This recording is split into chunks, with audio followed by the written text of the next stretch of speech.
Jersey साहब गाड़ी चलाते हुए जा रहे हैं, अचानक रेड सिग्नल है, गाड़ी रोक दी। लेकिन अब जर्जी साहब की अकल कह रही है गाड़ी रोकने में फ़ायदा क्या है।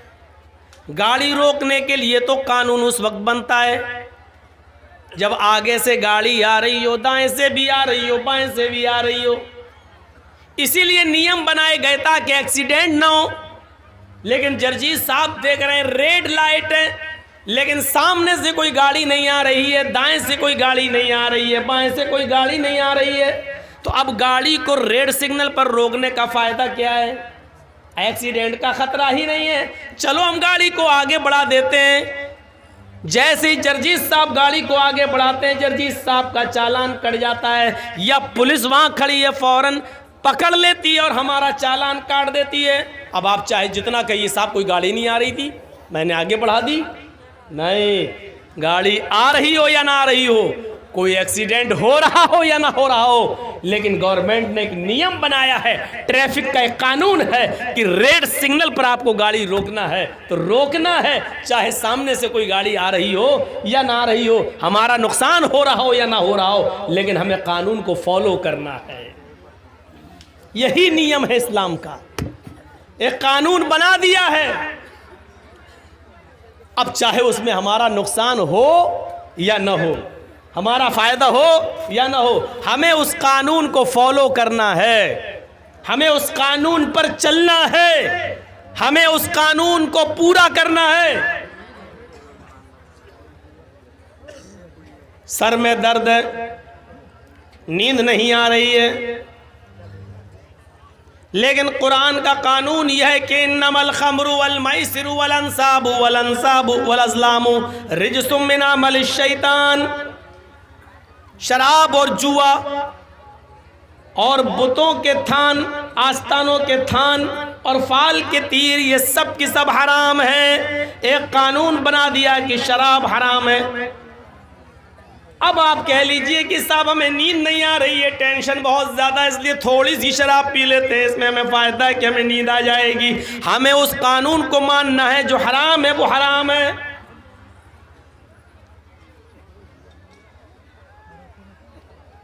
मेरे प्यारे साथियों, कुदामा इब्न मज़ऊन ने बुखारी शरीफ के अंदर ये मंजर देखा जा सकता है। बहुत बूढ़े हो चुके थे, बहुत बूढ़े हो चुके थे, बीमारी की हालत में वो बिस्तर से भी उठते नहीं थे। कभी जब तबीयत ठीक होती थी तो लाठी लेकर वो मस्जिद में नमाज पढ़ने के लिए जाया करते थे। एक दिन उनको शदीद दर्द हुआ, इस बुजुर्ग सहाबी को इतना दर्द हुआ कि ये बर्दाश्त नहीं कर सके, तो उनके घर के किसी मेंबर ने उनको शराब की थोड़ी सी मिक़दार उनको दे दी। आए खुदामा, ये थोड़ी सी शराब पी लीजिए, आपके साथ मजबूरी है, दर्द से आप कराह रहे हैं, बेचैन हैं, नींद नहीं आ रही है, और इस वक्त हम आपको किसी डॉक्टर, किसी हकीम के पास भी लेकर नहीं जा सकते हैं, रात काफ़ी हो चुकी है। तो कुदामा इब्न मज़ऊन ने ये सोचकर कि चलो थोड़ी सी शराब पी लें, इसमें हर्जी क्या है, उन्होंने 2-4 घूंट शराब के इसलिए पी लिए ताकि दर्द का असर ख़त्म हो जाए और मुझे नींद आ जाए। जैसे हम लोगों को जब दर्द होता है तो नींद की 1-2 टेबलेट खा लेते हैं, उन्होंने भी शराब के चंद घूंट पी लिए। ये खबर सुबह होते होते हजरत अबू हुरैरा को मिल गई, और अबू हुरैरा के जरिए खबर धीरे धीरे हजरत उमर फारूक के पास चली गई। हजरत उमर फारूक ने कुदामा इब्न मज़ऊन को दूसरे दिन बुलाया और पूछा, क्या तुमने शराब पी थी?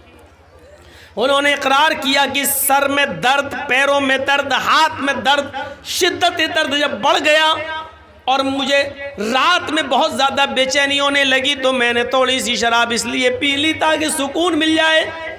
हज़रत उमर फ़ारूक ने कहा, मजबूरी में भी अल्लाह के रसूल ने शराब पीने की इजाज़त नहीं दी है, बीमारी में भी हमें अल्लाह के नबी सल्लल्लाहु अलैहि वसल्लम से शराब के पीने की कोई इजाज़त नहीं मिलती है, लिहाजा तुमने अपने जुर्म का इकरार कर लिया, तुम्हें 40 कोड़े मारे जाएंगे। सारे सहाबा की मीटिंग होती है, सहाबा ने अर्ज़ किया, अमीरुल मोमिनीन, बुज़ुर्ग सहाबी हैं, मसला मालूम नहीं था, मजबूरी में शराब पी ली है। छोड़ दीजिए, कमज़ोरी है उनकी ऊपर।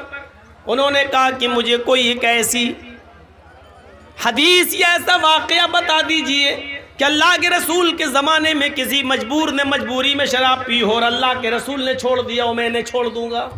लेकिन किसी के पास ऐसी कोई दलील नहीं थी। हज़रत उमर फारूक ने कहा इनको कोड़े लगाए जाएं।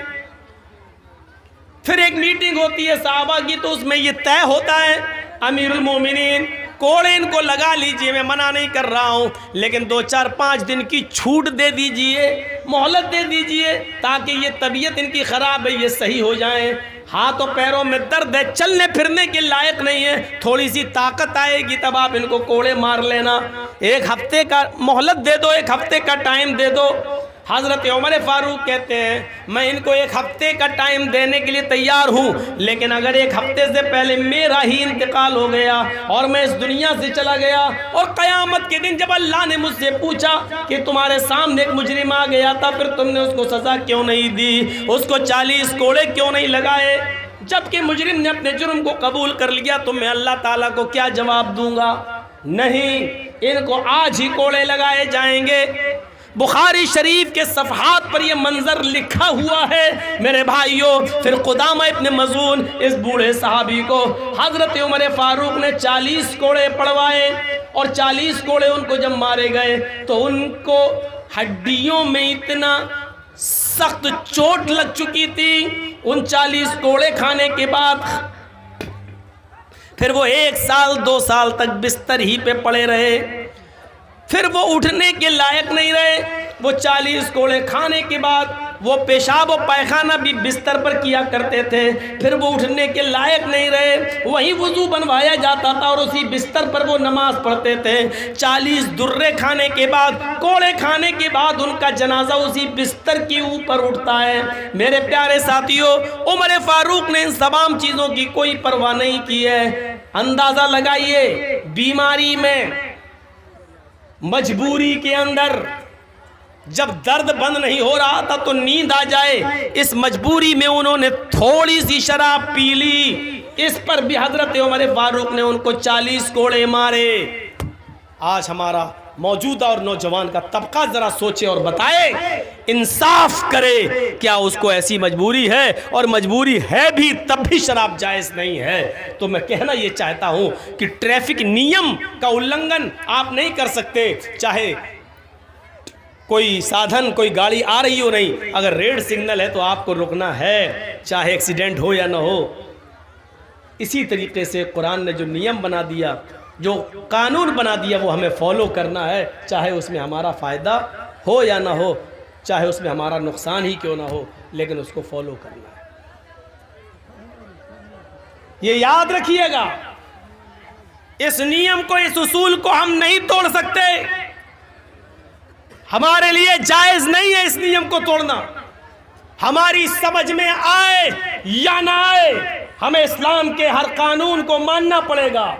हमारी अक्ल में ये मोज़ों पर मसा किया जाता है, कहाँ किया जाता है आपको मालूम है? जब वुज़ू आप बना रहे हैं तो ये मोज़ों पर मसा करते तो ऊपर करते हैं, ऐसे अपने हाथों को तर करिए, और ये तरीका है, ये 5 उंगलियां इस तरीके से आप लाइए और यहाँ तक लाइए, टखने तक, ऐसे करके यहाँ तक, ये 5 उंगली यहाँ तक, ये आपका मसा हो गया। अक्ल क्या कहती है? अक्ल कहती है कि हम ज़मीन पर चलते हैं तो गंदगी, मिट्टी या गंदगी नीचे लगती है। जब हम ज़मीन पे चलते हैं तो कायदे से हाथ तर करके हमें नीचे फेरना चाहिए ताकि नीचे का हिस्सा पाक हो जाए। लेकिन अल्लाह के रसूल ने तर हाथ करके, हाथों को भिगोकर नीचे फेरने का हुक्म नहीं दिया, बल्कि ऊपर फेरने का हुक्म दिया है, ऊपर। अब आप कहेंगे साहब गंदगी तो नीचे लगती है, अल्लाह के नबी ऊपर के हुक्म दे रहे हैं, हमें नहीं मालूम क्यों दिया है, और ना ही अल्लाह के रसूल के इल्म में हमें बराबर का शरीक होने का हक है। हमें सिर्फ इतना मानना है, नबी ने कहा है, हमें करना है, यही कानून है, इसी को हमें फॉलो करना है, चाहे हमारी अक्ल में आए या ना आए। अभी हमारे मोहतरम मौलाना जमालुद्दीन साहब कितना ललकार रहे थे आपको, बताइए और इकरार कीजिए। पहले कहा उन्होंने कि आप लोग सिर्फ मौलाना जर्जीस को सुनने आते हैं, अमल करने नहीं आते। और फिर दूसरे बार जब ऐलान करवाया तो सब बोल दिए कि हाँ हाँ हम अमल करेंगे। तो क्या आपकी ज़बान से निकला हुआ ये जुमला, क्या हम इस पर एतबार कर रहे हैं? उस पर भी हम एतबार नहीं कर सकते। ये तो रिजल्ट आप दें, छोटे बच्चे नहीं हैं आप। छोटे बच्चों की खताएं और गलतियां माफ की जा सकती हैं, लेकिन बड़ों की नहीं। कभी आपने भी स्कूल में पढ़ा होगा, आप नहीं पढ़े तो आपके बच्चे स्कूल में पढ़ते हैं। कभी आपने देखा है आपका बच्चा जब नर्सरी में पढ़ता है तो उसको पेंसिल से लिखवाया जाता है, जब एलकेजी में आता है तो पेंसिल से लिखता है, जब यूकेजी में आता है तो पेंसिल से लिखता है, और साथ में रेजर भी होता है। वो लिखता है, गलत लिख जाता है, मिटाया जाता है, फिर गलती करता है, फिर मिटाया जाता है। लेकिन जब आपका बच्चा प्राइमरी क्रॉस कर लेता है, 5वां क्लास पढ़ लेता है, जब 6ठे क्लास में आता है तो पेंसिल उससे छीन ली जाती है और उसके हाथ में अब पेन दे दिया जाता है, कलम दे दिया जाता है। ये स्कूल का मैनेजमेंट सिस्टम चीख चीख कर ये कह रहा है कि अब तुम बच्चे नहीं हो, बच्चे थे तो गलतियां करते थे, उसको मिटा दिया जाता था। अब तुम्हारे हाथ में कलम है, लिखना है तो सोच के लिखना, क्योंकि अब अगर लिखोगे तो जो गलती करोगे वो मिटने वाली नहीं है, वो खत्म होने वाली नहीं है। जब स्कूल का मैनेजमेंट एक बच्चे के गलत को गलत मानता है तो हम इस्लाम के सामने जलसों में गलत कर रहे हैं। हमारे कंधे पर फरिश्ते उस गलत को गलत क्यों नहीं लिखेंगे? मेरे प्यारे साथियों, हम स्कूल के मैनेजमेंट से ये इबरत हासिल नहीं कर पाए आज तक। क्या हम स्कूल